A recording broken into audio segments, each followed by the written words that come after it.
여러분 안녕하십니까? 생명의 신비 1주차의 3차지를 시작하겠습니다. 생명의 신비 과목 교과서는 생명이란 무엇인가 이 교과서고요. 이제 2주차에는 이제 이 차례에서 챕터 5, 5장의 유전자에 관해서 시작할 것입니다. 그래서 1장부터 4장까지의 내용을 1주차 3차에서 먼저 정리하고자 합니다. 오랜 옛날에는 이제 생물학이라는 과목이 있었죠. 생물학이라는 과목이 있기 전에는 사실 학문이라고 할 것은 천문학이라든지 또 법학이나 의학 이런 것만 학문이라고 했어요. 그래서 오늘날 이제 대학교를 졸업하고 박사학위를 하면 필로소피 닥터 또는 메디컬 닥터 이런 말이 있잖아요. 그게 필로소피 닥터가 바로 철학 박사이고 메디컬 닥터가 의학이거든요. 그래서 이제 천문학도 일종의 이제 철학으로 이렇게 봤던 거죠. 그리고 메디컬 닥터 의학이 바로 학문이고, 그다음에 법학은 뭐 법학 박사 이래봤자 사실 검사, 변호사가 이제 검사가 되고 변호사가 되면 다니까, 또 판사가 되면 다니까 이제 법학 박사 뭐 이런 거는 별로 그렇게 높이 치지 않는 그냥 학문적으로 말입니다. 물론 이제 전공한 분들과 무관한 얘기입니다. 왜냐면 중세시대 최초의 대학교인 보로나 대학이나 파리 대학교가 생성됐을 때는 처음에는 법학과, 의학과, 그 다음에 천문학과 이런 거밖에 없었거든요. 그래서 이 생물과학, 생명과학, 특별히 생명과 관련된 우리는 지금 생명의 신비를 배우고 있기 때문에 생명과 관련된 학문은 이제 생겨난 지가 얼마 되지 않았습니다. 그리고 이제 천문학이 자연과학 중에는 천문학이 맨 처음에 생겼고, 그 다음에 생겨난 게 뭐죠? 뉴턴의 역학에 의해서 물리학이 생겼죠. 그 다음에 이제 그 이후에 케미스트리, 화학이 생겼죠. 이제 원자, 원소 이런 걸 따지는 화학이 생겼고요. 그 다음에 이제 생물학입니다. 생물학, 바이올로지. 생물학이라고 하는 것은 이제 현미경이 발견된 다음에 생성되었고, 천문학은 이제 망원경으로 인해서 밝혀졌죠. 그래서 더 큰 것을 더 크게 보는 것은 이제 망원경이고, 더 작은 것을 더 크게 보는 것은 현미경이잖아요. 그래서 현미경의 발달에 의해서 이제 생물학이라는 범주가 학문이 생겼는데, 이것을 바이올로지라고 합니다. 생물학이 맨 처음에 생길 때는 이제 그 생명의 기본 단위를 세포라고 하는 것이 밝혀지면서 생물학이라는 개념이 생겼어요. 세포라는 것은 뭐냐면 영어로 셀이잖아요. 셀은 이렇게 방 한 개 한 개를 셀이라고 하거든요. 그래서 이 우리의 몸은, 또 동물의 몸은, 또 식물의 몸은 맨 처음엔 사람들이 이렇게 생각했습니다.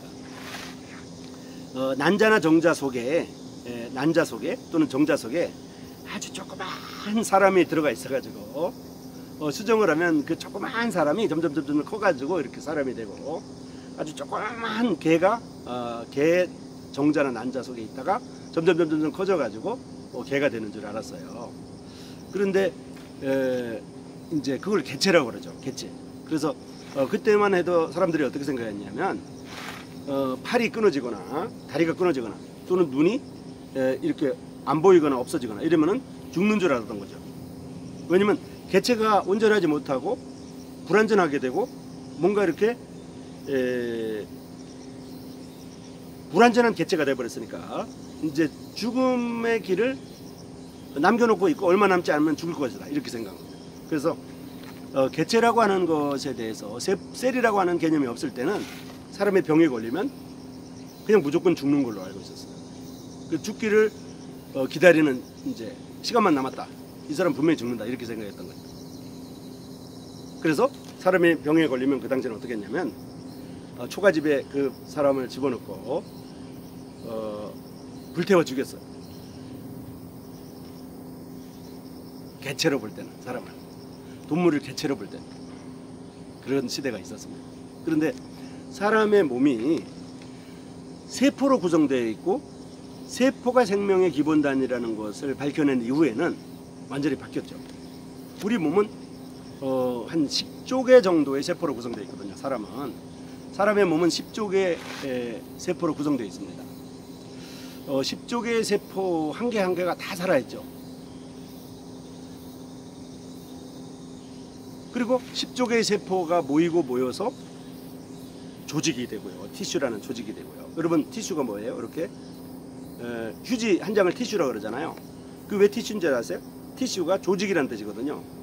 그 종이 한 장의 왜 티슈냐면 종이 한 장을 만들려고 각휴지 말입니다. 각휴지 한 장을 만들려고 나무에 있는 세포들이 수백 개, 수천 개의 세포들이 붙어 있는 거예요. 그래가지고 하나의 그 각휴지가 되는 거거든요. 그러니까 세포가 모여서 티슈가 되는 겁니다. 조직이 되는 겁니다. 그리고 조직이 그 티슈가 쌓이고서 뭐가 돼요? 기관이 되는 거죠. 심장이 되고 신장이 되고 다리가 되고 손이 되고 눈이 되고 코가 되고 이렇게 되는 겁니다. 귀가 되고 기관이 되고 기관계가 모여서 어떻게 돼요? 기관계가 되는 거예요. 위하고 대장하고 소장하고 목구멍하고 입하고 항문하고 이렇게 모여가지고 전부가 뭐예요? 위장계라고 그러잖아요. 위장계. 그렇죠. 우리 코하고 폐하고 콧구멍, 기관지, 모세기관지 이렇게 해가지고 이게 뭐예요? 호흡기계. 그래서 되죠. 그래서 셀이 티슈가 되고 세포가 조직이 된단 말입니다. 그 다음에 티슈가 오관이 됩니다. 그러니까 조직이 기관이 된다는 거죠. 기관이 기관계가 됩니다. 오관이 오관 시스템이 되는 거예요. 기관계가 모여가지고 뭐가 되죠? 호흡기계가 모이고 소화기계가 모이고 신경계가 모여서 근육계가 모이고 그 다음에 생식계 이런 여러 가지 시각계 이런 여러 가지가 모여서 어떻게 돼요? 개체가 되는 거죠. 몸이 되는 거죠. 바디가 되는 거죠. 바디가 몸이 되는 것입니다. 그래서 생명의 기본 단위가 셀이라고 하는 것을 밝혀낸 다음에는 생물학이라고 하는 학문이 생겼죠. 바이올로지입니다.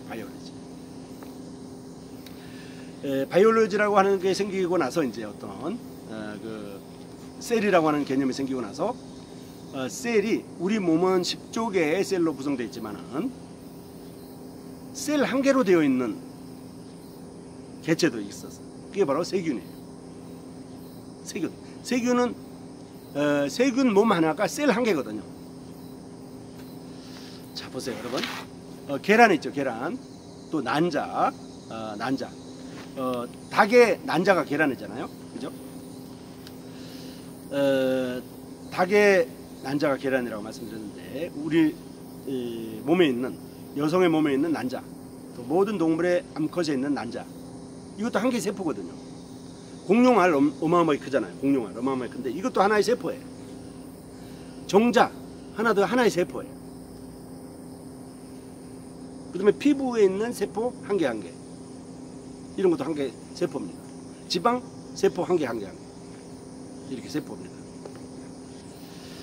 자 이렇게 이제 셀이라고 하는 게 생겨나면서부터 10조 개의 세포들로 모여있는 사람이라고 하는 개체도 있지만은 셀 한 개로 구성되어 있는 세균이라는 세포도 있다. 세균이라는 세포도 있고 세균이라는 개체도 있다. 이것을 알게 된 것입니다. 그러다 보니까 각 개체들이 세포의 숫자가 전부 다 다르다고 하는 것을 알게 되었고요.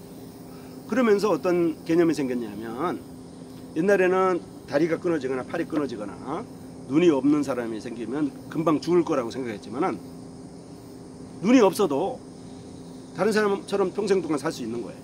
눈만 없을 뿐이지 여기 있는 세포만 손상됐을 뿐이지 전체 개체는 그대로 온전한 거죠. 팔이 한쪽이 끊어졌어요. 팔이 한쪽이 끊어져도 팔이 한쪽이 끊어진 채로 계속 수명을 다하고 살 수 있다는 개념이 생겨난 것입니다. 이것이 생물학의 개념이에요. 그래서 그때까지는 이제 생물학에서는 생명체 기본 단위는 셀이다, 세포다 이렇게 알고 있었고 가르쳤습니다. 그런데 이것이 오늘날에는 대학교 교양 과목 중에 생물학이라는 게 없습니다. 그죠? 그리고 대학교 학과 중에 생물학과라고 없어요. 제가 대학교에 입학할 때 다닐 때는 생물학과가 있었거든요. 또 식물학과가 있었고 동물학과가 있었고 미생물학과가 있었어요. 근데 오늘날에는 생물학과가 없어요. 그리고 교양 과목으로 생물학을 배우지 않습니다. 혹시 전공에서 배울지 몰라도 교양 과목에서는 생물학이라는 게 없습니다. 대신 뭐가 있죠? 생명과학, 그 다음에 바이오 생명, 무슨 이렇게 바뀌었죠. 그리고 바이오 생명학과라든지 생명과학과라든지 이런 학과는 많이 생겼죠. 그 차이가 뭐냐면 세포가 생명의 기본 단위라고 할 때는 생물학이라는 게 의미가 있었지만 지금은 생명체의 기본 단위는 세포가 아니다. 생명체의 기본 단위는 바로 유전자라고 하는 것을 알게 되었어요. 왓슨과 크릭이 DNA의 회절 구조를 안 이후에 이제 생물학은 새로운 전기를 마련하게 되었고, 이제 생명체의 기본 단위는 셀이 아니고 유전자구나, DNA구나 하는 걸 알게 되었어요. 그래서 셀이 생명체의 기본 단위라고 할 때는 세균까지가 생명체였어요. 세균까지가. 그런데 유전자가 생명체의 기본 단위라고 알려진 다음에는 DNA, RNA가 생명체의 기본 단위라고 하는 것을 알게 된 이후에는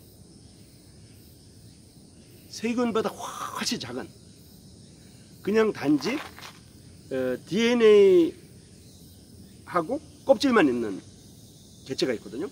RNA하고 껍질만 있는 개체가 있어요. 유전자에다가 껍질만 씌운 게 있어요. 안에를 이제 DNA라고 그러고 바깥을 캡슐이라고 그러거든요. 그런 개체가 뭐냐면 그게 바로 바이러스입니다. 바이러스도 생명체로 알게 된 것입니다. 이것이 바로 생명과학하고 생물학의 차이예요. 생명과학이라고 하는 분야가 생긴 다음에는 이제 거꾸로 말한 거죠. 지금 제가 생명과학이라는 게 먼저 생긴 게 아니라 유전자가 생명체 기본 단위라고 하는 것을 발견한 이후에 이제 학문은, 생물학은 생명과학이라는 것으로 바뀌었고요. 그 다음에 바이오 생명이라는 것으로 바뀌었습니다. 그러면서 바이러스라는 게 발견되었고, 바이러스도 생명체라고 하는 것을 알게 되었습니다. 이제 바뀐 거죠. 생명체 기본 단위는 셀이라고 할 때는 생물학이었는데, 생명체의 기본 단위는 유전자라고 할 때는 생명과학이 되었다. 그래서 오늘날은 교양 과목으로 생물학을 배우지 않고 생명과학을 배운다는 거. 그리고 이제 학과 중에서도 이제 생물학과라는 건 없게 됐다는 거. 대신 생명과학과 이런 것들이 생겼다고 하는 것을 알 수가 있겠습니다. 자, 그러면 유전자라고 하는 것이 생성된 다음에 생명과학은 어떤 분야로 발전했을까요? 지금 현재 있는 감염병, 바이러스 관련 감염병, 이 감염병을 검사할 때 어떻게 하는지 아세요? 유전자 검사예요. 유전자 검사. 그 바이러스에 바이러스도 있을 거 아니에요. 바이러스도 이제 유전자가 아주 길게 있는데, DNA가 길게 있는데, RNA가 길게 있는데, 그 중에 특정한 부분이 있어요. 자, 제가 이렇게 했는데요. 저로 인식하는 것은 요 한 개 한 개 세포들이 아니에요. 전체적인 저만의 어떤 특징이 있죠. 저로 생각할 수 있도록 만드는 어떤 특징적인 형태가 있어요. 그 부분을 바이러스 전체 몸 중에, 개체 중에 그 부분만을 자르는 거예요. 코로나 바이러스라 그러면 코로나 바이러스만의 특징인 거. 특정 코로나 바이러스라 그러면 그 특정 코로나 바이러스만의 특징이 있는 부위를 잘라가지고 그 부위를 증폭을 합니다. 증폭을 해가지고 그 부위하고 똑같은 부위가 있는 어떤 그 물체가 생기면, 물체가 발견되면 그것이 바로 특정 코로나 바이러스라고 진단하는 거예요. 이것은 이제 PCR이라는 진단 방법이 있는데요. 자세하게는 말씀드리는 것이 의미가 없고 교양 과목이기 때문에, 어쨌든 오늘날에는 이렇게 유전자 검사를 통해서 감염병 진단을 한다는 것입니다. 그리고 또 유전자 검사를 통해서 범인들을 특정하죠. 어떤 사람이 나쁜 짓을 하고 또 살인을 했다든지 어떤 범죄를 저질렀을 때 아무리 이제 장갑을 끼고 발을 다 싸매고 머리를 다 뒤집어 쓰고 머리카락을 다 해도 이 사람이 땀방울 하나, 핏방울 하나 이런 체액 하나를 떨어뜨릴 수가 있어요. 또 실수로 머리카락 하나를 떨어뜨릴 수가 있는 거죠.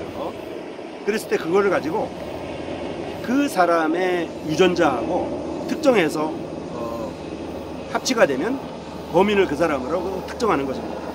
이것이 바로 범죄 과학입니다. 이 범죄 과학도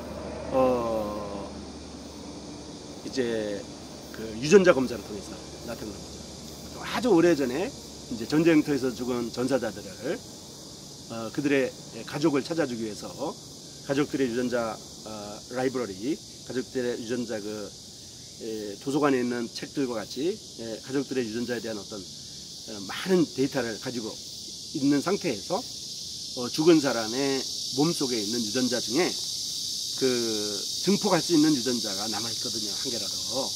그걸 가지고 그 이제 가족들을, 친족들을 찾아주는 것. 이런 것도 어떤 유전자 과학이라고 볼 수가 있습니다. 그리고 오늘날에는 이제 앞으로 항암 치료나 이런 이제 질병 치료에 유전자 치료를 사용하거든요. 유전자 치료를 어떻게 사용하냐면 지금 우리가 알고 있는 바이러스가 감염병을 일으키잖아요. 감염병을 일으키는데 실제로 여러분들이 알아야 될 부분이 뭐냐면은 세균 중에 사람들한테 감염병을 일으키는 세균보다도 감염병을 일으키지 않는 유익한 사람들한테 도움을 주는 세균이 더 많습니다. 또 바이러스 중에서도 사람들에게 해롭게 하는 감염병 바이러스보다 사람들에게 유익한, 사람들에게 이득을 주는 바이러스가 더 많아요. 그걸 아셔야 돼요. 그래서 사람에게 유익을 주는 바이러스들을 뽑아가지고 이 바이러스들 몸에다가 어떻게 하냐면 우리 할아버지가 대장암으로 75세에 돌아가셨다고 생각해 보세요. 예를 들어서. 그리고 우리 아버지가 70대 중반에 또 대장암으로 돌아가셨다. 그래서 저도 유전자 검사를 해보니까 70대쯤에 대장암으로 죽을 수 있는 유전자가 제 몸에 있다. 이렇게 검사할 수 있거든요. 그렇게 했을 때 제 몸에 있는 대장암을 일으키는 유전자를 첫 번째 방법은 이거예요. 제 몸에 대장암을 일으키는 유전자가 있으니까 대장암으로 죽기 전에 먼저 대장을 잘라버리는 거죠. 불편하겠죠. 그렇지만 죽지는 않는다는 거죠. 일단 그걸로 인해서 미리 이제 멀쩡한 대장을 잘라버리는 방법. 이것이 이제 유전자 치료의 고전적인 방법입니다. 실제로 그렇게 해서 치료받은 유방암 치료를 받은 이러한 유명한 배우가 있죠. 그분은 외할머니가 유방암으로 돌아가셨어요. 그리고 어머니가 유방암으로 돌아가셨어요. 그래서 자기가 유방암 검사를 해보니까 자기 몸에도 유방암을 일으키는 유전자가 있었다. 그래서 자기는 유방암이 일어나기 전에 외할머니와 엄마가 돌아가셨던 그 나이가 되기 전에 멀쩡한 그 유방 조직을 절개를 했어요. 그래서 외할머니나 어머니보다 더 오래 살고 있죠, 지금. 이게 이제 고전적인 유전자 치료입니다. 그런데 앞으로 미래형 유전자 치료는 어떻게 하냐면요. 그 아까 말씀드린 그 바이러스 몸에다가 대장암을 일으키지 않는 유전자를 집어넣는 거예요. 그래서 대장암을 일으키지 않는 유전자를 우리 몸에 유익한, 우리 몸에 이득을 주는 바이러스에다가 대장암을 일으키지 않은 유전자를 집어넣고 그 유전자가 들어간 바이러스를 우리 몸에다가 투입하는 거죠. 이렇게 해가지고 치료하는 것이 유전자 치료의 미래형 기술입니다. 아셨죠? 이렇게 유전자가 생명체 기본 단위라고 알게 된 이후에는 생명과학은 급속도로 발전하기 시작했고요. 완전히 그 테크닉적인 이런 면이 보편화되고 산업화되고 이렇게 되었습니다. 그래서 유전자 치료뿐만 아니라 이제 생명복제 같은 것도 가능하게 되었죠. 물론 생명복제는 이제 줄기세포이고 줄기세포하고 관련돼 있어요. 그리고 이제 생명복제는 또 이제 조금 다른 이런 핵치환 기술 뭐 이런 것들이 있거든요. 또 난자의 개체 속에다가 정자를 집어넣지 않고 체세포를 집어넣어 가지고 생명복제하는 기술 이런 것들이 이제 줄기세포나 어떤 이제 이 줄기세포 치료 또 생명복제 같은 것은 세포 기술이라고 볼 수 있지만 사실은 이것도 전부 다 엄밀하게 따지면 유전자 관련이라고 볼 수가 있어요. 그래서 이 생명과학은 이제 이런 유전자 치료와 그다음에 생명복제, 그다음에 줄기세포 이렇게 해가지고 지금은 이제 생물학에서 생명과학, 생명과학에서 이제는 생명공학으로 바이오테크놀로지로 이렇게 발전되어 있습니다. 그래서 미래에는 우리 미래에는 이런 이제 생명과학적인 기술과 정보들이 우리 모두에게 많이 필요하겠다 이렇게 생각이 되어집니다. 그래서 5장에 가면 이제 이러한 유전자에 대해서 우리가 배우게 되는데요. 5장까지 전에 이제 우리가 우리 몸의 재료 물질과 연료 챕터 2장에서요 화학이고요. 3장에서는 여러분의 가장 작은 부분 세포 이렇게 됐죠. 4장에서는 단 2단계에 의해 태양으로부터 우리에게 오는 에너지, 그래서 화학, 그 다음에 세포, 에너지에 대해서 이 책은 설명하고 있습니다. 이 화학이라고 하면 이제 생명과학에서 떼놓을 수 없는 분야입니다. 생화학 또는 이제 유기화학 이런 것들이 있거든요.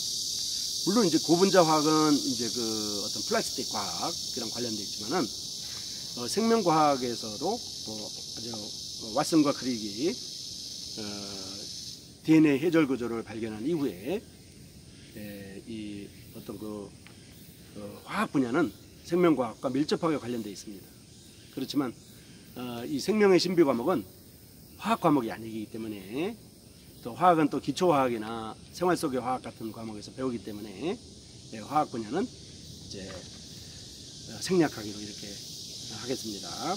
그리고 세포는 지금까지 제가 말씀드린 대로 생물학이라고 하는 분야가 있을 때는 세포가 굉장히 중요한 생명체 기본 단위였는데 지금은 유전자가 생명체 기본 단위라고 밝혀져 있기 때문에 이제 세포도 건너뛰도록 하겠습니다. 왜냐하면 1학기 때 또 생명과학에 의해서 우리가 세포에 대해서 자세하게 배울 수 있거든요. 여러분 듣지 않은 학생들은 1학기에 생명과학 2회를 수강 신청하셔서 듣기를 바랍니다. 그 다음에 4장의 에너지는 또 이게 물리학이라든지 또는 그 이제 천문학이라든지 이런 부분에서 또 다루거든요. 에너지는 케미스트리라고 하는 화학에서도 다루고 생명과학에서도 다루고 물리학에서도 다루고 에너지는 다 다루고 있어요 지금. 그래서 에너지도 건너뛰도록 하려고 그럽니다. 어쨌든 이제 우리가 화학과 세포와 에너지에 대해서 이렇게 중복되지 않도록 하기 위해서 하고 생명의 신비 가운데 가장 중요한 그런 유전자에 대해서는 우리가 자세하게 배울 예정입니다. 그 유전자하고 긴밀하게 관련되어 있는 것이 뭐였죠? 바로 생명공학이에요. 생명공학 부분에 대해서 지금 제가 설명한 것 이외에 많은 부분이 있기 때문에 여러분들에게 소상히 설명하는 기회를 갖도록 하겠습니다. 생명의 신비 과목을 수강 신청하셔서 공부하고 계신 학생 여러분, 지금은 1주차의 3차시를 진행하고 있습니다. 1주차의 3차시에서는 이 생명이란 무엇인가 라는 이 책에 1장부터 4장까지의 내용을 요약 정리해 드렸고요. 그 중에 특별히 셀이라고 하는 것, 세포라고 하는 것에 대해서 집중적으로 말씀드렸습니다. 오늘날에는 생물학에서는 생명체의 기본 단위를 셀이라고 하지만은 생명과학에서는 생명체의 기본 단위는 유전자로 밝혀져 있다. 이겁니다. 예를 들어서 한 개 더 말씀드리면 이런 겁니다. 화학에서는요, 화학에서는 모든 물질의 기본 단위를 원자라고 하잖아요. 아톰. 그런데 현대 물리학에서는 모든 물질의 기본 단위를 원자로 더 이상 받아들이지 않고 있습니다. 모든 물질의 기본 단위는 소립자다. 이렇게 밝혀졌어요. 왜냐하면 원자 안에 양성자도 있고 중성자도 있고 전자도 있으니까요. 그렇지만 화학이라는 과목을 배우고 다룰 때는 여전히 모든 물질의 기본 단위는 원자라고 보는 거죠. 똑같이 우리가 생물학이라는 과목을 우리가 배울 때는 생명체의 기본 단위는 세포라고 하는 것, 기본 개념을 갖고 있어야 됩니다. 그렇지만 우리가 지금 생명의 신비 과목이기 때문에 생명체의 기본 단위는 유전자다. 이렇게 볼 수가 있겠습니다. 아셨죠? 자, 그러면 지금까지 생명의 신비 1주차 3차 시를 공부했습니다. 여러분 수고하셨습니다.